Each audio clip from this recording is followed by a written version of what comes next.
Good afternoon. On behalf of the Jackson County Library Services and Separate Archivist Society that I represent, I'd like to welcome you to this time. Uh, and it's very exciting to see a reasonably full house. And before COVID, we had always had reasonably full houses, but it hasn't always been the same since. Our speaker today is Jan Wright. Jan Wright's a fascinating person. She has a magnificent photographic memory. She is the curator at the Southern Oregon Historical Library and surrounded by thousands, hundreds of thousands of photographs. She can see a photograph on one day of 1 week, and 4 months later, we'll see that same face in another photograph and remember those. And it was that skill that makes today's presentation so special.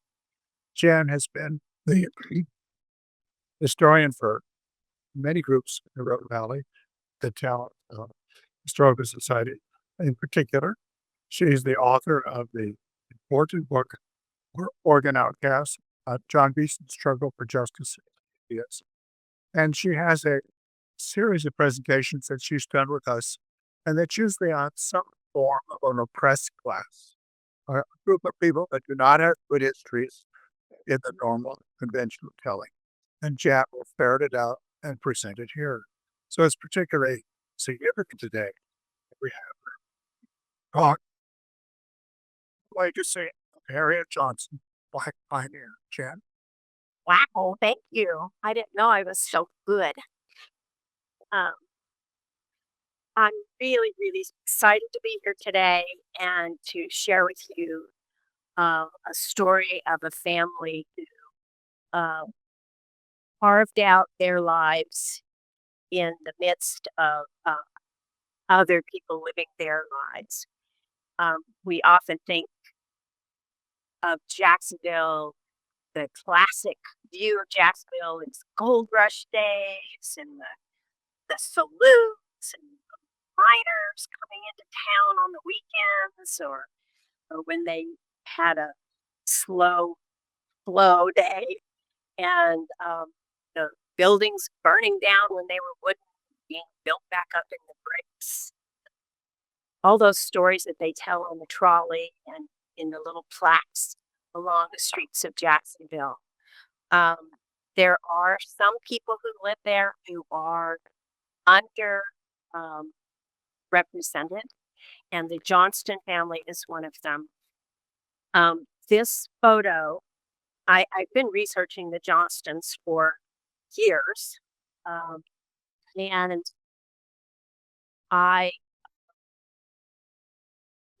it took a giant leap. My research took a giant leap when this photo surfaced.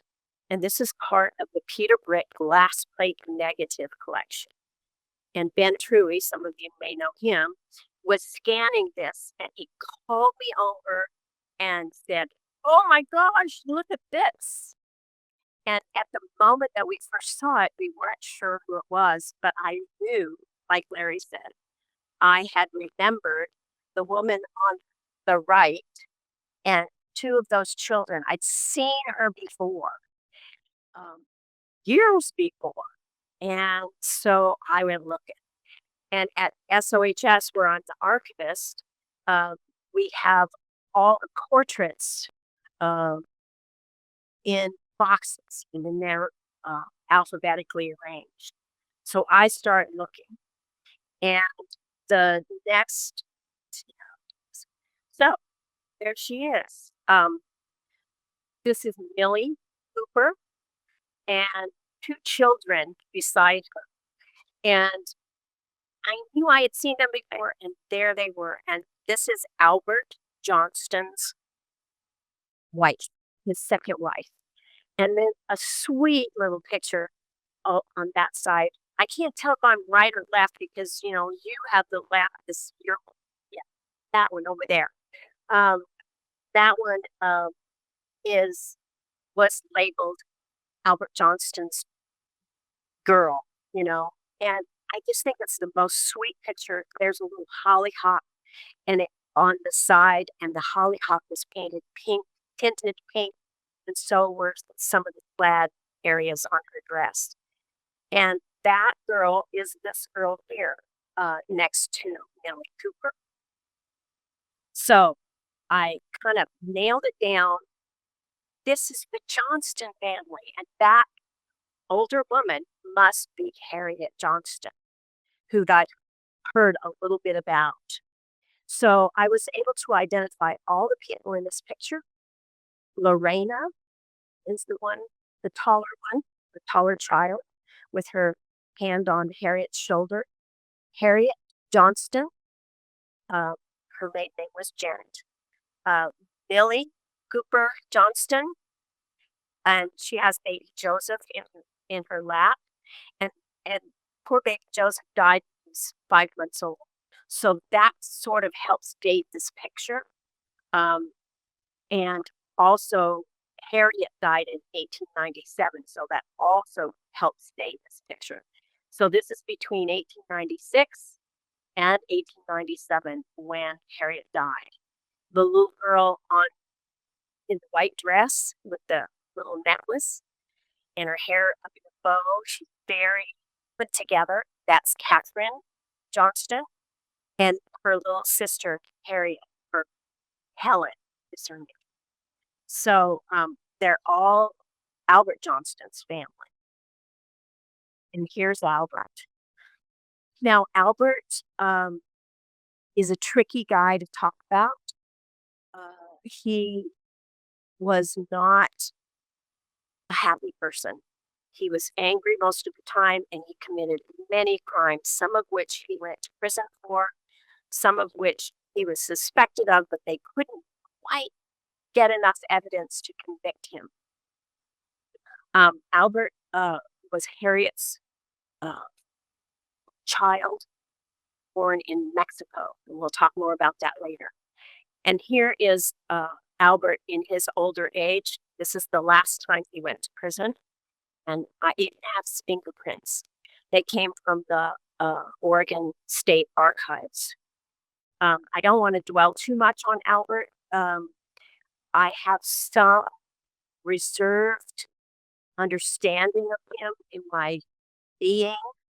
And we'll talk about some of the trauma that I think he inherited and acted out during his lifetime. A few months ago, what sparked this presentation was not only that photo that I showed you in the very beginning, but oh my God, I haven't even looked at it yet. He,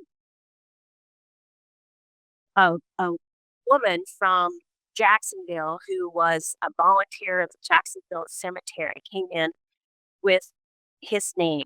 It was on one of those little metal plates up at the cemetery in Jacksonville in the Catholic section of the cemetery. And she said, "What do you know about this guy?" And I flooded her with information. She was so interested. And she, on her own, put these little bricks down and bought that little plaque to put on his gravesite. Now, Harriet and Millie and two of Albert's children, including the little baby who's on the picture, are also buried in the Catholic section of the cemetery. They're on the record as being in the Catholic section, but they didn't give the coordinates of section, plot number, and all those things that they did for Albert. So ironically, Albert's the one that gets the marker and none of the others. We're still working on finding exactly where her graves are, and I think I've narrowed it down to a certain unmarked spot in the Catholic section of the cemetery. I need Roger Roberts to come back and do some dowsing and find the actual grave sites. So at that point, I only knew that Harriet that her maiden name, as we call it, was Gent, G-E-N-T, and that she was born between 1812 and 1818 in Maryland. So I just said, well, what the heck? I'll just Google Gent, Maryland. And lo and behold, You can't see it very well, but up at the top, within the circle, the third name down in the center is W.C. Gent. Gent was a very big family name in Baltimore County. This is within a 5-mile radius of Baltimore City. And this is where Frederick Douglass came from, not this place, but Baltimore. And you see that little train goes there? That's the train Frederick Douglass took to freedom. Anyway, so you can see that it was a big temptation for enslaved people to jump on that train if they could and go up to Pennsylvania, which is very close to this border. Delaware's on the other side too, and sometimes they went into Delaware first and then to Pennsylvania. Gents had and also I want you to notice Pikesville, which is down here on the bottom of that circle. And Pikesville is where Harriet Johnston, one of her owners or enslavers, was. Now, I have to apologize here. I'm not trying to offend anybody. I'm trying to be politically correct, and I need my tongue says owner, but I mean enslaver, which is the correct way of addressing them these days. And the enslaved rather than saying slave. And there's another word I'll use in here that I'll have to apologize for too. Let's see. Oh, okay. That's not important. Okay, so Harriet lived. Oh, so why did she have the name Gent? Was it her former owner? Was her mother's name Gent? Was her father's name Gent? Which is a more important question because Harriet was always referred to as a mixed race woman. She was not pure African American. She was mixed, meaning her dad probably was a white person and likely her owner, likely her father. This is one of the properties that the Gent family owns. It's on a National Historic Register now, and until very recently was open to the public. Now it's completely closed to the public, but it's called Stone Hall, and I'm going to go visit it in next month. I'm going to go and visit my daughter who lives in Maryland, and we're going to go on a trip. We're going to go see this place. They won't let us inside, I'm sure, but I want to see it. And that's where on that circle, Stone Hall was identified by the Williams T. Gent. And at this point, I need to tell you about the naming practices of, naming practices in African American research has its own unique challenges. I've done research on other Blacks in my lifetime, and most jumping off places for Black research in America is the 1870 census, where they have been free and they're actually given names on the census records.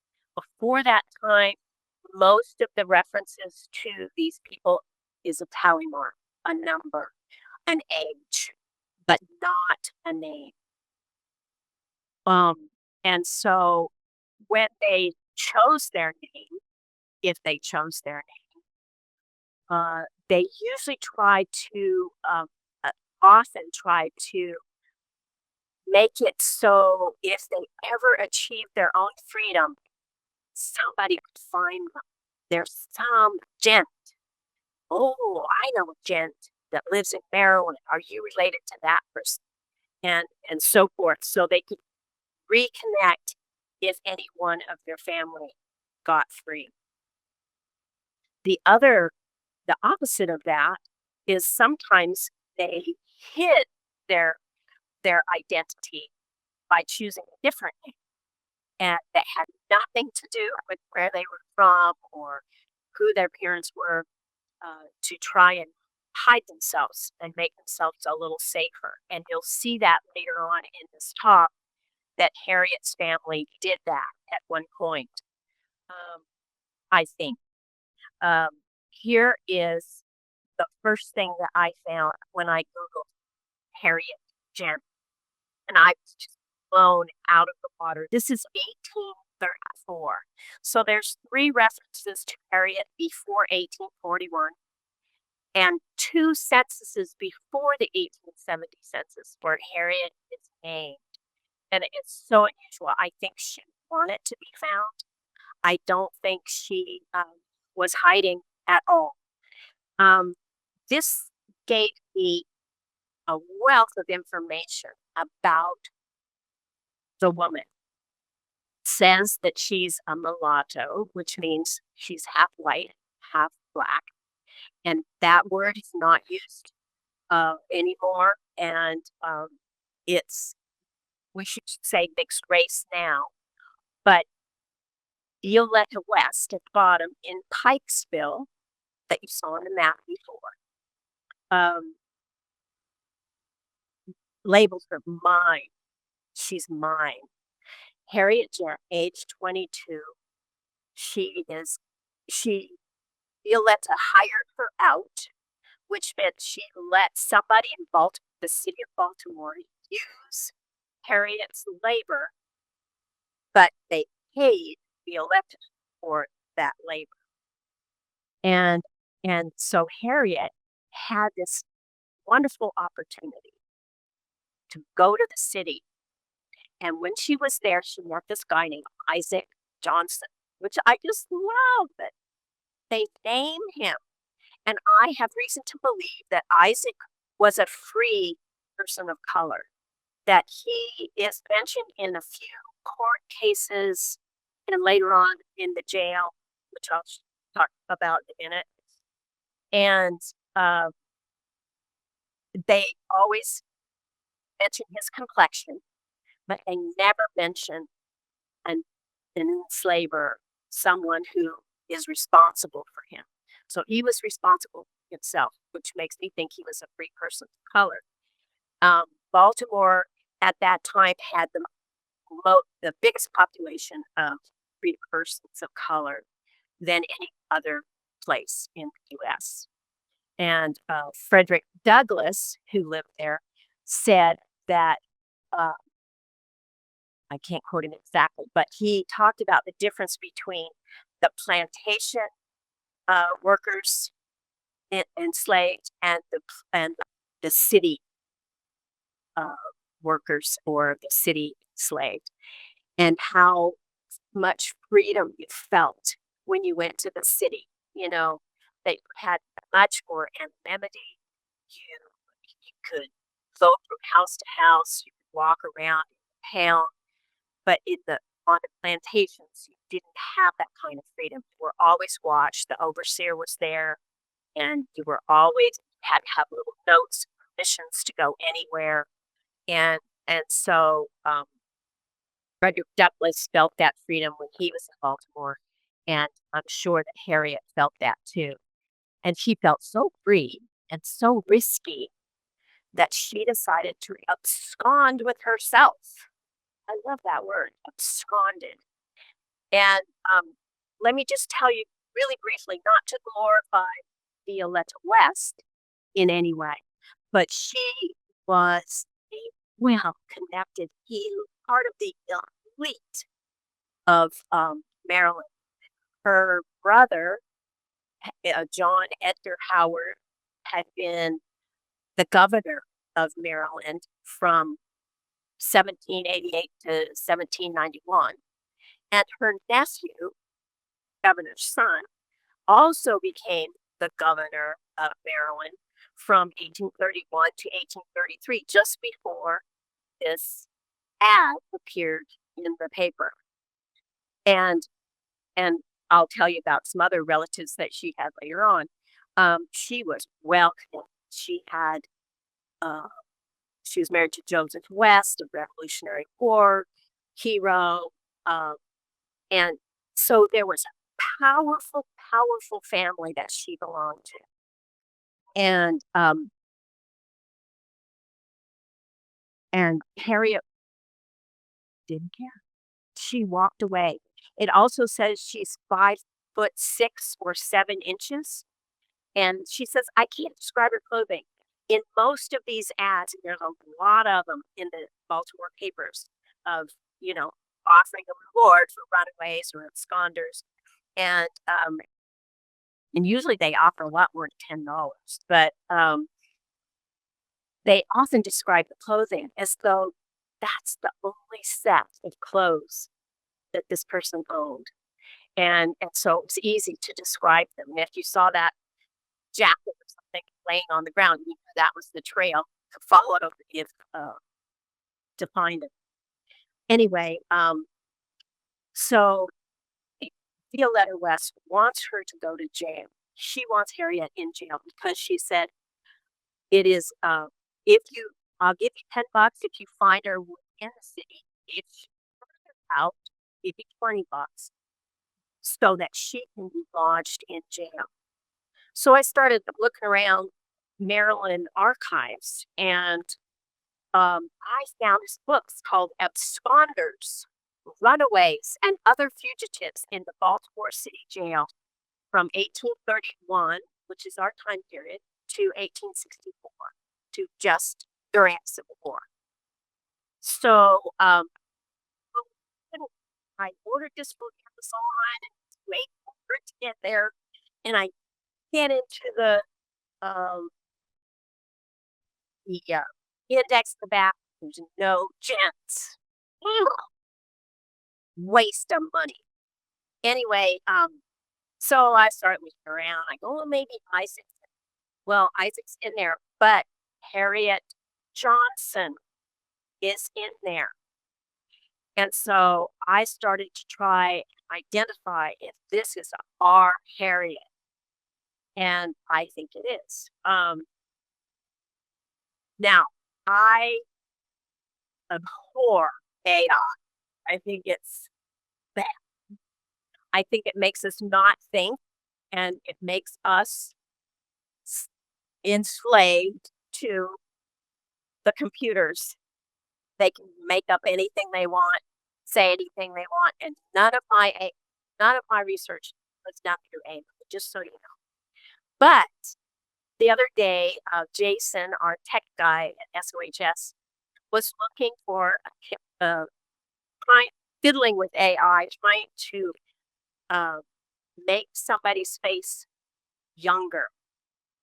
And he was actually doing it, John Beeson, and he asked me, "Do you reckon this is the young guy?" And I'm like, "No, never seen him before." But I said, "Hey, I've got two pictures of Harriet. Let's see what she looked like when she was younger." And this is the fantasy version of what Harriet looked like when she was younger, and it's pretty close. I compare the facial bones and structures, and I just added it in there for fun. So don't do AI. This is the old Baltimore jail as it appeared during Harriet's time, and she would have been an inmate in here if she was indeed that Harriet Johnston that's in there. She was 1834 was when she ran off, and 1836 is when she was caught.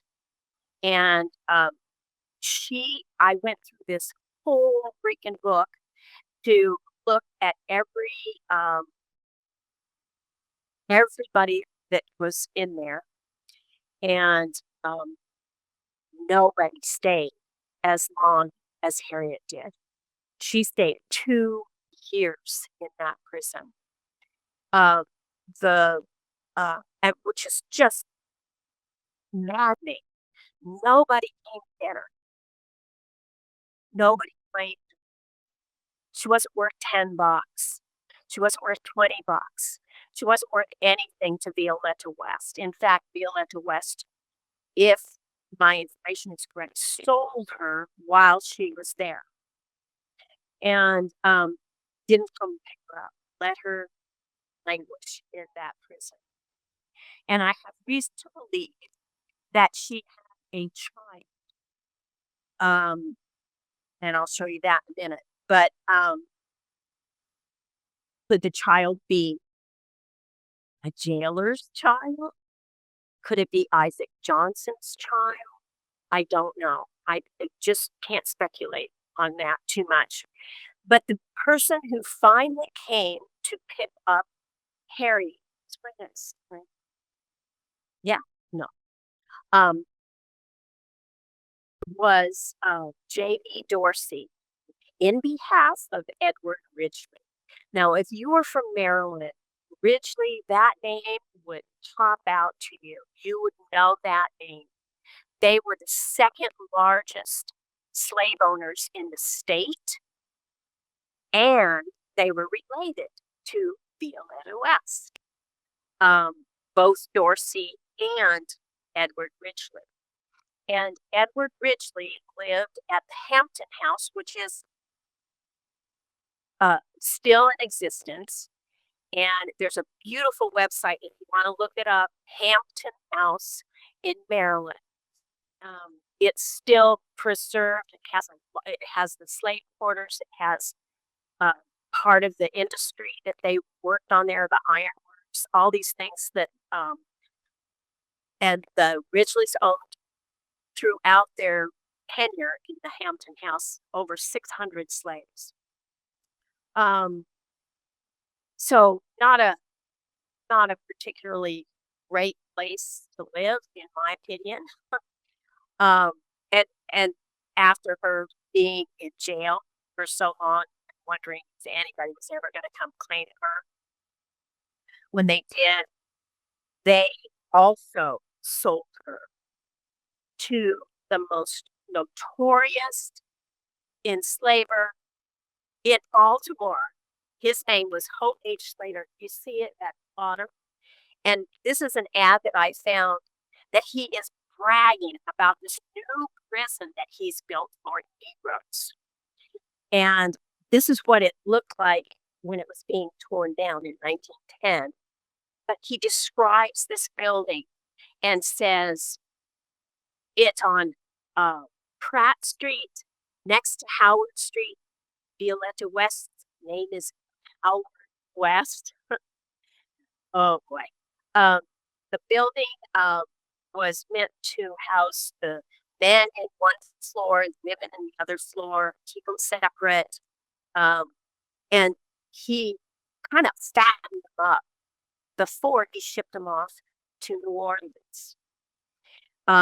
He didn't keep them there. Now, in America, the international slave trade had been banned in 1808. No longer could you legally send Black people from Africa or from Jamaica or wherever they were into the States. You had to. So, but that didn't prohibit them from moving, human trafficking the Black people to other states. And that's what Hope Slater picked up on. And so he made a fortune out of buying Negroes, as he called them. I'm sure he called them much worse than that. And then flipping them, like we do houses today. Fattening them up, getting them ready to go. And this is unbelievable. This is gonna blow your mind. Next slide. This is a ship manifest in 1840. And Harriet's name is here. She's number 29, Harriet Gent. She's in her 20s. She's 5'6.5". Now that describes what the 1834 thing said. And they call her Griff. Does anybody know what Griff is? Well, that column is for the complexion. And so they have black, mulatto, Chris, other names. And having lived in Africa myself, I I I can tell you that skin tone is so important, and they have a word for um every shade. Thank you, Alice. Um, and Chris um was mixed race and of a lighter tone, suitable for the New Orleans um, brothels, more or less. And you can see there's other women on the census. Now, why I think Harriet had a child was right beneath her in number 30 is a female. All the females were listed together, the men were listed. The background of this is the whole manifest. And I just made this part bigger so you can see it. But Hope Slater, his signature is down the bottom. And he's certifying that these people, these humans, are clean and pure and fed and ready for the market. And it took about between 15 and 20 days for them to get from Baltimore to New Orleans. And can you imagine? Whew, taking your child on that long trip, probably got sick, seasick, whatever, knowing that you were going to be sold off and not knowing whether you'd be sold together or apart. And I believe they were sold separately because that child, whatever her name was, is never mentioned again. Um, so here Harriet lands in New Orleans. And my in the back of my mind, I keep thinking, oh my gosh, she landed in Jacksonville after all of this stuff that went on, and there's more.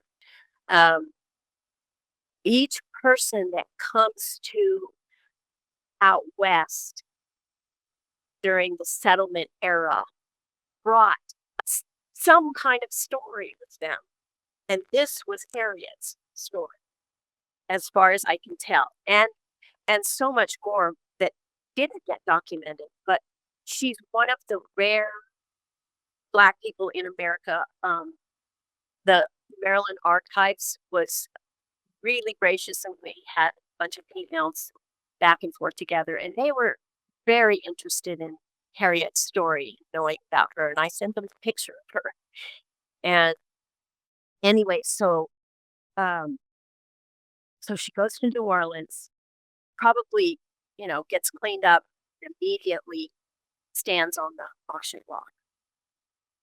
And the next I know of her is 1842, only 2 years later. And here's Harriet, and she's with what we call her husband now, Malcolm A. Johnston. And I just think it's so sweet that his name is so similar to Isaac's. Isaac Johnson, Malcolm Johnston. And on the census records, she's often listed as Johnson, not Johnston. And I can't help but think, oh, she smiled because that was her first love. That was the man that she wanted to marry. This is a slave schedule. Now, if you don't know about that, every 10 years a census is taken in the U.S. and of white people.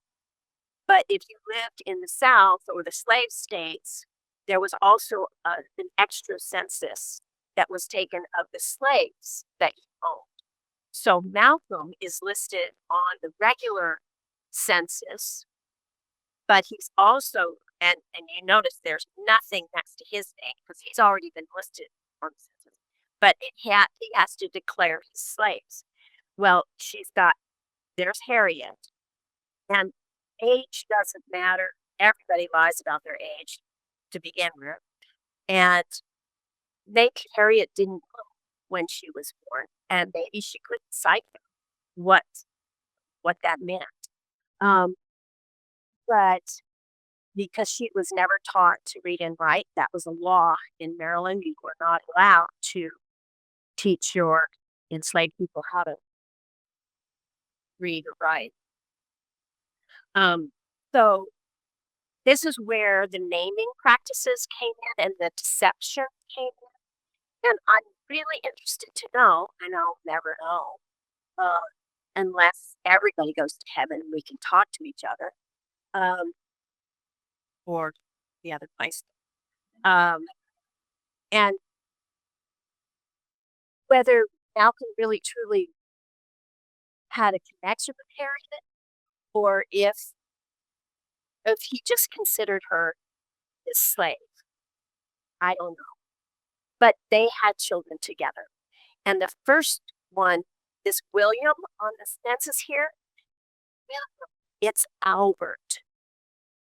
And the second one, Virginia, that's not Virginia. That's Julia. And so, and the ages are right. And you'll notice the M on the side. That's mixed race. So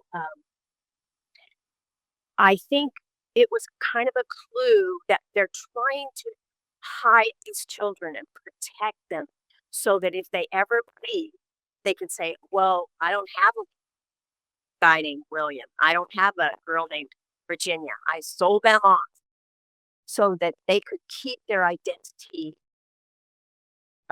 secret. And I don't know if that's true or not, but kind of makes sense to me. Because while they were in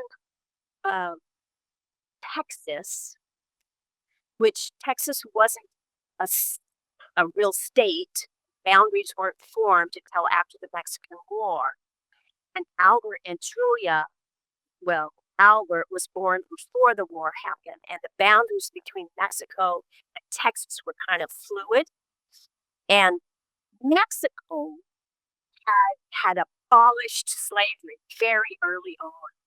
And many, this is another professor that I was writing to from Southern California, who's written a paper about the enslaved people crossing the border to Mexico to get their freedom because they could be free in Mexico. They set foot on the ground and they were free.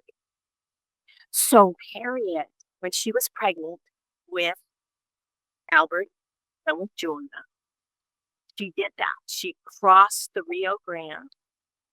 I don't know what stage of her pregnancy she was in. I want to be dramatic and say, she was close. And she crossed the border to ensure that her children were born free in Mexico. And after that, and I don't know if it was, or if Albert was born in what we call Texas now, and it was Mexico then. But Julia was born in 1848, so I don't know. It doesn't make sense. But they both clung to that designation as being from Mexico. And I think that's one of the things that made Albert so angry, is that, my God, he was Mexico. He was from Mexico. He wasn't born a slave. And everybody, just because of his skin color, just treated him like, yeah, he is a slave. Anyway, Malcolm Sr., you can see him on the sentence there. Malcolm, he's 63 years old. She's 30 again. And he's a miner, and he's from Virginia. He was born in the 1700s, this guy. And he married, I think, married her don't know. That was another thing you could do in Mexico. You could marry within different races. It didn't matter. You could get married, but you couldn't in Texas legally. So that's another question in my mind. Did they get married? Did he love her? Did he protect her? Did he want his children to be free? So anyway, they ended up in Crescent City after they had landed from Mexico. They took a ship up to San Francisco, where Malcolm Jr., their son, their last son, the 7-year-old there, was born. He was born in California. So he was technically free, but California was kind of iffy, and there's lots to talk about there too, but I won't go into it too much. But Malcolm got gold fever while he was in Texas. And so he brought his family to go mining to get some gold, even though he's in a hole man. No, sort of. Anyway, Malcolm ends up, Malcolm Sr. ends up dying in Waldo, which was at the time in Josephine County. It was the county seat at the time, and it was a mining community. The Grants Pass obviously is now the county seat, but Waldo's just a little ghost town now, if you can find any part of it. But that's what it kind of looked like when they were there. And that's when Harriet became a widow. She's got 3 kids. They're semi-grown up, and she wants to find a community, a place to live with her children that's safe, that's where they can make a living and and and live the American dream. So when she's finally free, for sure, um, they go to Jacksonville. And Oregon Black Pioneers, which is an organization for the whole state, says that Jacksonville was the first town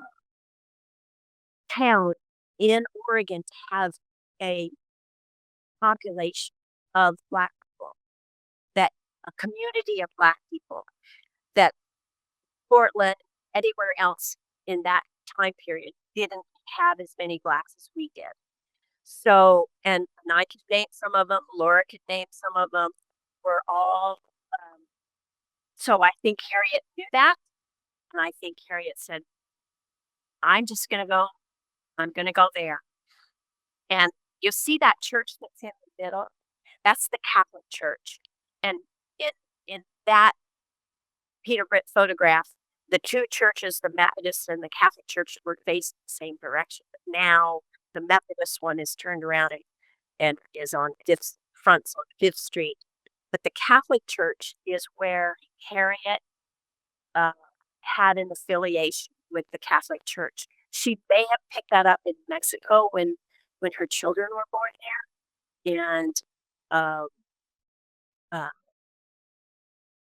or Maryland's very Catholic, but she wasn't allowed to go to church in Maryland unless there was a white preacher, and so it's unlikely that she actually joined the Catholic Church in Maryland, but she clung to that as a refuge and a place, and they accepted her. And when she died, she's buried in the Catholic section of the cemetery, as is Albert and some of the others.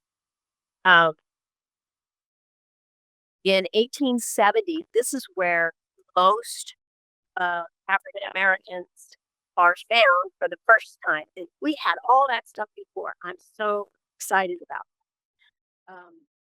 And I hear you, Harriet. I know you want to be found, and now you found you. So she's got Harriet, Albert, Malcolm Jr., And Julia's married now. She married when she was 15 years old. She got married before her dad died. So her dad gave her away, gave consent for her to marry that young. She married a guy named Henry Bailey. And the only two references to Julia in the newspapers are when she married Henry, a California newspaper picked that up and said, "Oh my gosh, this guy married a kinky headed woman.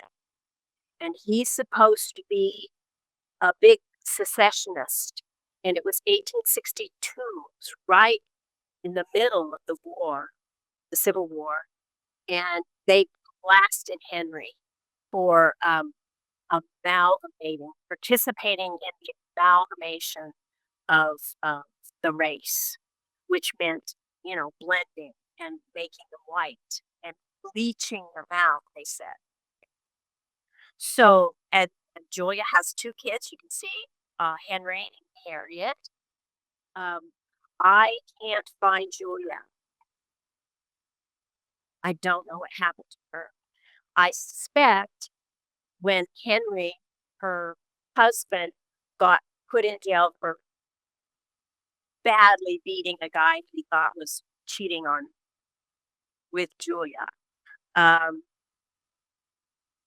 suspect they got a divorce or she died or something because she's never mentioned again. And I don't know what happened to her kids. So, but they're together in 1870. They're in Jacksonville. And it seems to me that they're located somewhere in Niagara Flats because of the other neighbors that are next to them. Here's the 1880 census with Harriet, and now she's not. She's not mulatto or mixed race. She is black. You see the bean. And Malcolm is black, and Edward is he's actually an Indian that Harriet adopted, but they call him Black too because he's with her. I don't even have any clue where I am. Okay, so, and that's the last census we find Harriet on. Okay, so I just want to show you because it said, hmm, she says I only have 5 minutes. You guys made me late. Anyway, so I said at the beginning, I said there was 3 generations, and so I talked about Harriet as 1, her children as 2, and her grandchildren. And these are some of her grandchildren with that Malcolm married a woman named Jane, who was an Indian woman. And she has this most interesting story that I'm not going to tell you right. But here are some pictures of the subsequent generations of descendants of Albert and Malcolm. I don't have any pictures of Julia, but these are this one right here. Remember that little girl in the white dress in front? She's very short. That's her. That's Catherine. She married a Mormon guy in Utah and moved to Utah. And Clara, the one with the lipstick and stuff, that's Clara Fairbanks, and she's a great granddaughter of Harriet's. And she lived on Columbus Street in Bedford, and got killed in a car accident at a really young age. Her descendants I'm in contact with. And Christy, if you're out there listening, I'm so excited to find somebody related. And Christy lives in Idaho, and she is going through the family photos and stuff for me and looking to see if she can find more stuff. But there's so much more to this story, but I can't get into it all. So I guess I'll have to end it there and ask if there's any questions. Yes. You talked about Albert, and you said that you would share a little bit about the past. Okay. Oh, you didn't see this. That's the other picture that I have of Harriet. Anyway, I'll just leave that up while I'm talking about him. So Albert, um, one of the things that he did that was really interesting to me, this may not be the juice that you want, but in 1920, when he was out of prison, he went down to the courthouse in Jacksonville and tried to get citizenship for the United States and dissolved his loyalty to Mexico. And they gave it to him. And so I have that document too. And I think that was part of his struggle, that he wanted to be recognized as human and valid and have some kind of unity. Albert was not a good guy. You would not want your daughters to be near him. But that's not to say that's not because of his color. There were plenty of white guys who were just as bad and committing all sorts of things as Albert was. He just got it into his head that women were not sacred or holy or special. And so he treated women great disrespect. He started out stealing things and getting caught for that and worked into much worse crimes. Yeah.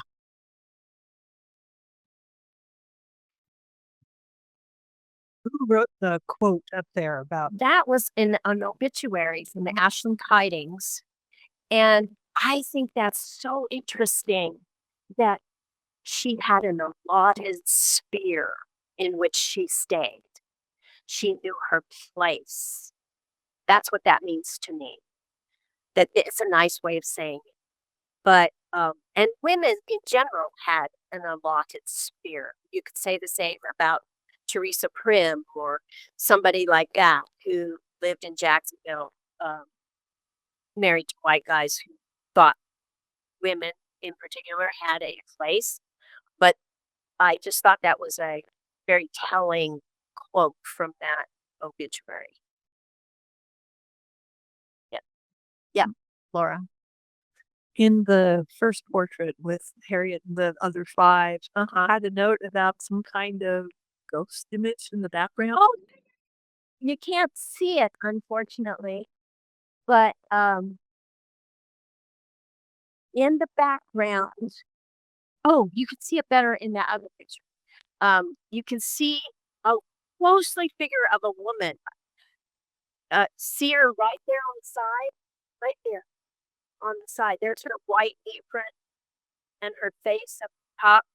Don't have a clue who that is. I don't know, but she was in the first picture as well, way back in the back. And also in this picture, I just love this too. She had a bird cage. It's the same day, and Harriet's wearing the same clothes. And Harriet has wooden shoes on. You can't see it in this picture, but you can in the other. So carved out from wood. And yeah, she's my hero. Yeah. Anybody else? Thank you. Yeah. Oh, Alice. Can you tell us a little bit about Malcolm? Malcolm was very cool. He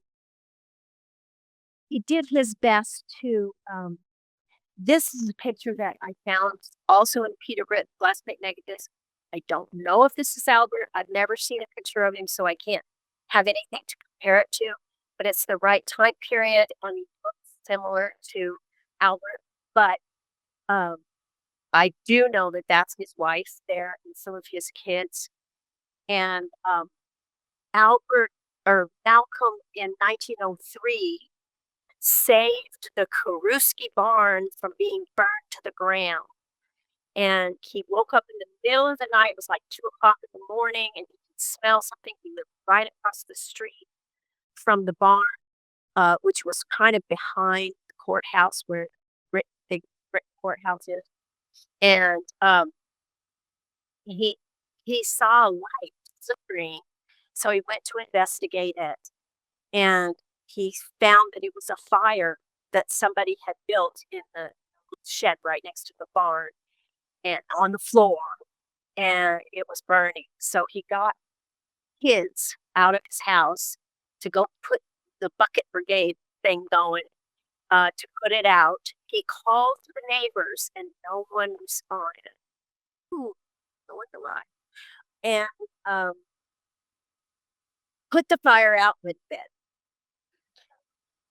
Next morning, Karuski discovers that his barn almost burned down, and he thanked Malcolm for that valiant effort in keeping his barn from burning down. And Malcolm is he lives out his life in Jacksonville, Medford, and beyond. Is buried in the Indian Cemetery in Klamath County. It's called the Wilson Cemetery. It's owned by the Klamath Agency. I think we're at time, so we're going to end the program today. Thank you so much for coming.